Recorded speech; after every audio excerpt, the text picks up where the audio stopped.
જય શ્રી ગોપાલ અંક છે 1974 12મા મહિનાનો 15મી તારીખનો. એમાં પ્રભાતીનો ભાવાર્થ આપેલો છે. એમાં એક જ તુક લઈશું, એની અંદર ભાવાર્થ વાંચીશું. નિમેષ સત્સંગ પકે આત્મા અતિ દુખી, લખીલો કાયમાં વસુ વાસે, દીન જાણી કરી દયા દિલ માધરી, રાખે હરિ દાસિયો ચરણ પાસે. આ તુકનો અહીંયા ભાવાર્થ આપેલો છે, એ જ આપણે વાંચશું. હવે છેલ્લા ચરણમાં ભગવત કવયત્રી શ્રી હરિબાઈ બા કહે છે કે નિમેષ સત્સંગ પખે આત્મા અતિ દુખી, એટલે કે જીવનની અંદર સત્સંગ વિના સુખ જ નથી. નિમેષ કહેતા એક ક્ષણ, એ પણ સત્સંગ ન હોય ને તો આત્માને પારાવાર દુઃખ થાય છે. સત્સંગનો પ્રતાપબળ કેટલો પ્રબળ છે એનું એક ઉદાહરણ લઈએ. એક સમય મહાન તપસ્વી વિશ્વામિત્ર અને મહામુનિ વશિષ્ઠજીનું મિલન થયું. બંનેને ઘણા જ ટાઈમે મળ્યાનો ઘણો જ આનંદ થયો. ઘણા પ્રકારની ધર્મ સંબંધી ચર્ચા થતાં પ્રસંગોચિત વિશ્વામિત્રે વશિષ્ઠજીને કહ્યું કે હે મુનિ, મહામુનિ, જગતની અંદર તપથી કોઈ વિશેષ વસ્તુ છે જ નહીં. તપોબળના પ્રભાવ પાસે અન્ય કોઈ પણ બાબત જગતમાં શ્રેષ્ઠ નથી. ત્યારે વશિષ્ઠજી મહામુનિએ જણાવ્યું કે હે તપસ્વી વિશ્વામિત્રજી, તમો તપને પ્રધાનતા આપતા હો તો મારે તમને ફક્ત એટલું જ કહેવાનું છે કે જગતની અંદર સત્સંગથી કોઈ પણ શ્રેષ્ઠ હોય એવું કંઈ છે જ નહીં. એટલે સત્સંગથી કોઈ શ્રેષ્ઠ છે નહીં, અર્થાત હશે પણ નહીં. મહામુનિ વશિષ્ઠજી સત્સંગના પ્રભાવને જાણવાવાળા હતા. વિશ્વામિત્રને પોતાના તપોબળનું બહુ જ અભિમાન હતું. પોતે 60,000 વર્ષ તપશ્ચર્યા કરેલ, જેથી પોતે કરેલ તપમાં મહાંત બની ગયેલા હતા.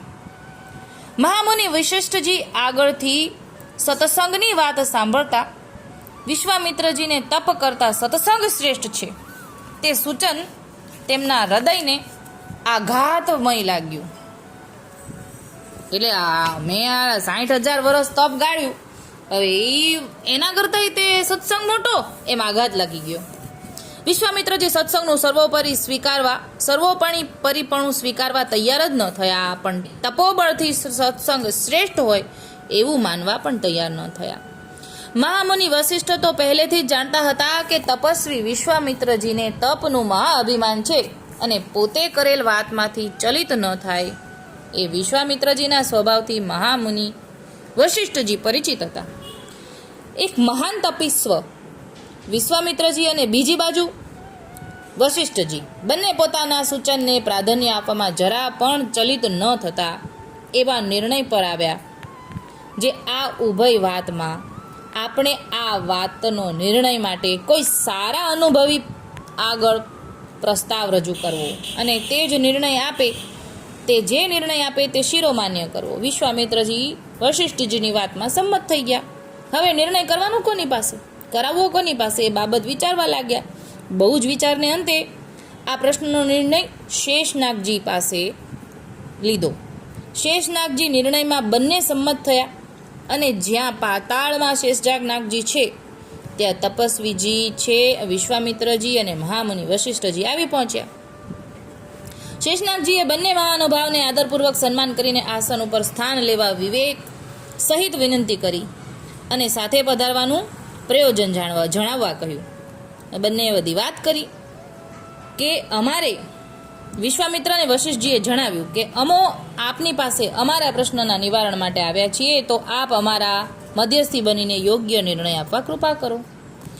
અમારે વિશ્વામિત્રજી સાથે ચર્ચા કરતા આ પ્રશ્ન ઉપસ્થિત થયો છે. એમ કહે છે કે તપના પ્રભાવ પાસે બધું જ તુચ્છ છે. અમો કહીએ છીએ કે સત્સંગથી કાંઈ પણ વિશેષ નથી, બધુંય છે જે છે સત્સંગમાં છે. પ્રશ્ન સાંભળતા શેષનાગજી પણ વિચારમગ્ન બની ગયા, કારણ કે પોતે ત્યાં પધારેલ બંને મહાનુભાવીઓને નિર્ણય આપવાનો છે. એ પ્રશ્નને પ્રત્યક્ષ પ્રમાણ બતાવ્યા સિવાય સમાધાન શક્ય નથી. એટલે ઘણા જ વિચારોને અંતે એક રસ્તો શોધી કાઢ્યો.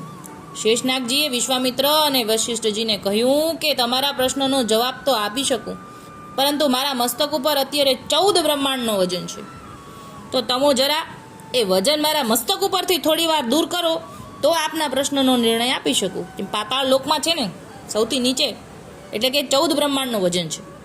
શેષનાગજી તરફથી હકીકત રજૂ થતાં વિશ્વામિત્રજીને હૃદયમાં પોતાના તપોબળનું સવિશેષ અભિમાન હતું. એટલે એમણે વિશ્વામિત્રજીએ શેષનાગજીને કહ્યું કે તમારા મસ્તક ઉપર જે 14 બ્રહ્માંડનો વજન છે તે મારા તપોબળના પ્રભાવથી તુરત જ હમણાં દૂર કરી આપું. એમ કહીને હાથમાં જળની અંજલિ લઈને સૂર્ય સમક્ષ ઊભા રહીને કહ્યું, જે મારા ઘણા જ વર્ષોના તપોબળનો પુણ્યનો પ્રભાવ છે એમાંથી અમુક વર્ષોના તપોબળનું ફળ અર્પણ કરું છું. અને એ તપોબળથી, એના પ્રભાવથી શેષનાગના મસ્તક ઉપર રહેલા 14 બ્રહ્માંડના વજનને થોડીવાર દૂર કરીને શેષનાગજીને વજનથી મુક્ત કરો, જેથી અમારા પ્રશ્નનો નિર્ણય થાય. તપોબળનું ફળ અર્પણ કરવા છતાંય શેષનાગજી ઉપરથી જરા પણ વજન ચલિત ન થયું. વિશ્વામિત્રજી વિચારમગ્ન બન્યા. આ શું કહેવાય? તુરત જ બીજો વિચાર આવ્યો કે મારા સંપૂર્ણ તપોબળ, જો હવે થોડુંક નમતું વધારે જોખ્યું, થોડા વર્ષો કરતાં હવે બધા વર્ષોનું ફળ આપી દઉં. તુરત જ હાથમાં અંજલિ લઈને સૂર્યદેવ સમક્ષ ઊભા રહીને પોતાના સંપૂર્ણ તપોબળનું ફળ અર્પણ કર્યું, પરંતુ એનાથી કાંઈ પણ અર્થ થયો સર્યો નહીં. વિશ્વામિત્રજીને પોતાના તપના બળનું અભિમાન દૂર થઈ ગયું, સાથે મુખ મલિન પણ થઈ ગયું અને વિચારમાં પડી ગયા. શેષનાગજી પરનું વજન દૂર નહીં થતાં વશિષ્ઠજીને કહેવામાં આવ્યું, જે તમો આ બાબતમાં કાંઈ પણ કરી શકવા સમર્થ હો તો જરાવાર વજન ઓછો કરો તો આપના સવાલનો જવાબ આપીએ. શેષજી તરફથી વશિષ્ઠજીને કહેવામાં આવતા મહામુનિ વશિષ્ઠજીને સત્સંગના ફળમાં પૂર્ણ શ્રદ્ધા હોવાથી શાંત ચિત્તના સ્થિર થયેલા હતા. તે શેષજીની આજ્ઞા થતાં તુરત જ પોતે જમણા હાથમાં જલની અંજલિ લઈને સૂર્યનારાયણ સન્મુખ ઊભા રહીને વિનંતી કરી, જે જગતની અંદર સત્સંગનું ફળ સર્વોપરી જો હોય તો સત્સંગનું ફળ આપને અર્પણ કરું છું, જેથી શેષનાગજીના મસ્તક પર રહેલ વજન દૂર થાય, સાથે અમારા બંનેના પ્રશ્નનો સુખદ ઉકેલ આવે. એમ કરીને હાથમાં જલની લીધેલ અંજલિ ધરતી પર નાખી. અંજલિ ધરતી પર પડતા જ શેષનાગજીના મસ્તક ઉપર રહેલા 14 બ્રહ્માંડનો સડસડાટ કરતા શેષજીના મસ્તક ઉપરથી અદ્ધર થઈ ગયા. શેષજીના મસ્તક પરથી વજન દૂર થતા તપસ્વી વિશ્વામિત્રજીએ પ્રશ્નનો જવાબ આપવા શેષજીને વિનંતી કરી. જવાબમાં શેષજીએ જણાવ્યું, જે વિશ્વામિત્રજી, આપના પ્રશ્નનો જવાબ તો મળી ગયો. જુઓ, લવ સત્સંગનો પ્રભાવ, હજારો વર્ષના તપોબળનો પ્રભાવ લવ સત્સંગ પાસે કાંઈ વિસાતમાં નથી.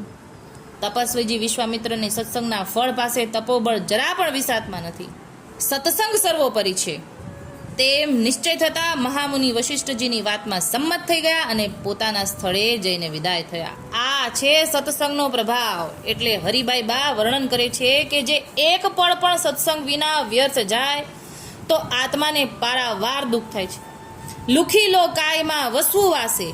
અમો તો રસહીન લૌકિક સંસારમાં વાસ કરી રહેલા છીએ એટલે રહેવાનું છે, પણ જગતમાં રહીને ભગવત ભક્તના સત્સંગનું મહાસુખ મળે તો લૌકિક કાંઈ પણ બાધા કરી શકતું નથી. દીન જાણી કરીને દયા દિલ માધરી રાખ્ય હરિદાસીઓ ચરણ પાસે. શ્રી ભક્ત કવિયત્રી હરિબાઈ બા અંતિમ ટૂંકમાં જણાવે છે કે પ્રભુ, આપે તો અમારા ઉપર દીન જાણી મહાન કૃપા વિચારી છે. સારા ભગવત ભક્તોનો સંગ આપ્યો, જેથી આપશ્રીના ચરણ કમળને પ્રાપ્ત કરવા મહાન ભાગ્યશાળી અમે બન્યા છીએ.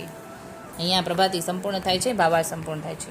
સત્સંગનો આ પ્રભાવ છે મારા વાલા કે આખું 14 લોકનો ભાર હળવો થઈ ગયો, ખસી ગયું. 14 બ્રહ્માંડ, 14 લોક, 14 લોક ખસી ગયું, એ આપણને બતાવી દો. આ છે સત્સંગનો પ્રભાવ.